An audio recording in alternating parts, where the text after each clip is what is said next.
As we trudge through the football offseason, I feel this like dread with college football. I feel it from the people around me. I feel it from fans, listeners.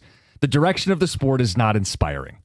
And I got SEC Media Days underway this week, and Greg Sankey is talking about how I have a difference of opinion with the Big Ten in terms of the direction of the sport, playoff and otherwise. And it's just all a bunch of nonsense. So what we'd like to do today is make college football great again.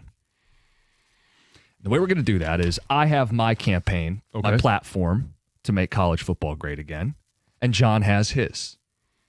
Yep. Super simple. You vote for your candidate, and if you are a one-issue voter, there's one thing you have to see changed in the sport, 248-539-9797.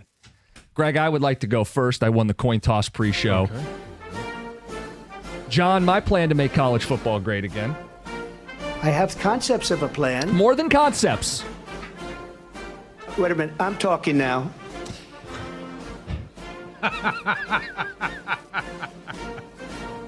And this weak, pathetic man. No, John's second. We'll get to him in a second. Oh, okay. All right. Shots fired. Barbs. Okay. Yeah. First of all, we're not expanding the college football playoff. None of this 16, 24, 32 nonsense. It is 12, and it's staying at 12. You win your conference, you get in. Top 5 conference champs, and you're not guaranteed a seed. All your games matter when we factored into where you're seated 1 through 12. Well, how are we going to compare these teams? I'm glad you asked, fellow constituent. We're going 9 games in conference across the board. No more of this SEC 8-game schedule. You will play a 9-game standardized conference schedule and a Big Ten SEC crossover. The Big 12 will cross over with the ACC. That's 10 power opponents. What you do with the other 2 is up to you. You want to keep your in-state rival. You want to do a little Clemson, South Carolina. That's your business. Yep. But you get 2 games that you can make cupcakes or that you can make rivalries. But we are standardizing the schedule. And speaking of standardizing the schedule, no more of these neutral site games. No more starting a season in Dallas or Charlotte.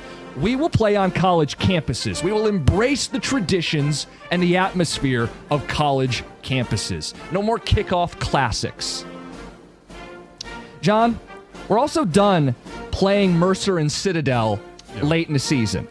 After Halloween, it's conference-only games. I'm looking at you, SEC. A continuation of the changes to college football. This is long overdue. We are done with the exception that Notre Dame gets. You will join a conference or you will be ineligible for postseason play.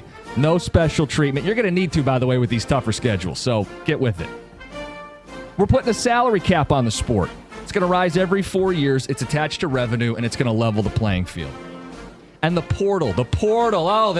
We got to secure our borders. The portal has been a problem. We are going with the Spider-Man rule. Everybody gets 1. You get 1 free transfer without exception. No questions asked. A second transfer, you must sit out unless your coach leaves. Your coach leaves, you're free to leave with him. Follow him, go somewhere else, up to you. But the portal is out of control. We are reducing it. We are putting guardrails and restrictions on it. That will give us a bolder, brighter, more vibrant college football, a fairer, more competitive college football, and it will stop all the nonsense that people are trying to do with the game we love. Mm-hmm. That is my platform. I agree with some of those. And I do like the fact that you are going to a 9-game conference schedule across the board. But I'm going to start at the beginning. And because it has now become I don't even want to say semi-pro. This is a professional league. The players are getting paid. All right. So you implement a CBA, a collectively bargained agreement, which now unionizes all of college athletes. And along with that comes all the things that you get with the union. You're going to share with the profits. That's where the payments come from. Any of this NIL stuff, the collectives, and I know I'm going to make a lot of people mad, the collectives all go away. If you want to have an endorsement outside of the CBA, which you can as a professional athlete, then you take care of that on your own. You can have an agent that handles marketing. Marketing is its own thing, but the university is only concerned about what the CBA is and the salary cap that they are charged to have. Along with that comes contracts, and you sign a 2 or a 4-year contract. So when you go to a school as a freshman, you're locked in as a freshman and sophomore. There is an out if you decide to sign that 2-year contract after your sophomore season. That happens, hey, transfer whatever you want. But at a minimum, you have to sign a 2-year contract at the next university. So you know, coaches know, fans know where these players are. But along with that CBA comes health insurance, comes a little bit of retirement that you're not going to see for a long time. It's not going to be a huge amount, but it all comes along with it. And workers' comp. You get To do hurt. that, you have to be quite smart.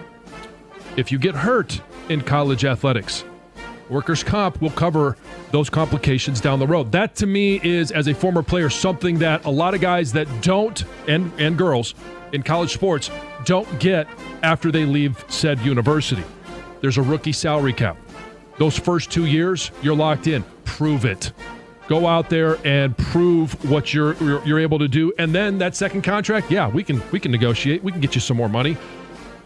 8 teams in the college football playoffs. 5 conference champs, and 3 at-large bids. That, to me, is the perfect number of 8. You get to 12, and it's just there's too many people at the party, and I understand fan bases, I understand inclusion, all of those different things, but if you didn't earn it, you didn't win enough during the regular season, let's make the regular season great again and make every single game matter. SEC goes to 9 games. All conferences go to 9 games. I already mentioned that. Along with that, you're going to have a 12-game schedule. You have 2 that are preseason games. Preseason? Preseason. Yeah, the cupcake games. You play Central Michigan. You play New Mexico. It's teams like directional schools. Person, I'll tell you. Yeah. You play those, and then you start your regular season. You have 1 power conference crossover game to start your regular season, and then once the conference schedule starts, you're not playing out of conference. You play 9 conference games. That gets you to your 12, and then you start the college football playoffs, and here's the best part of this situation. You're not playing until the middle of February or the middle of January.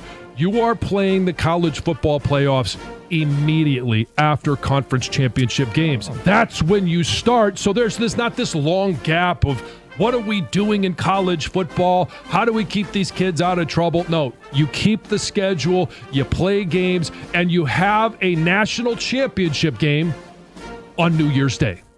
That's how it should be finished. That's when it should be finished.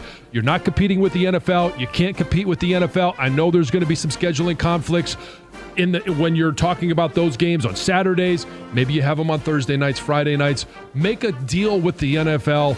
Figure it out, but you play your national championship game on New Year's Day. You heard the 2 platforms. Who's got a better plan to make college football great again? And if you're a one-issue voter, if there's just one change you need to see made to really get you back invested in college football, 248-539-9797. Let us know, whose plan do you agree with? This is horrible what's taking place. Got to fix it. It's 97.1.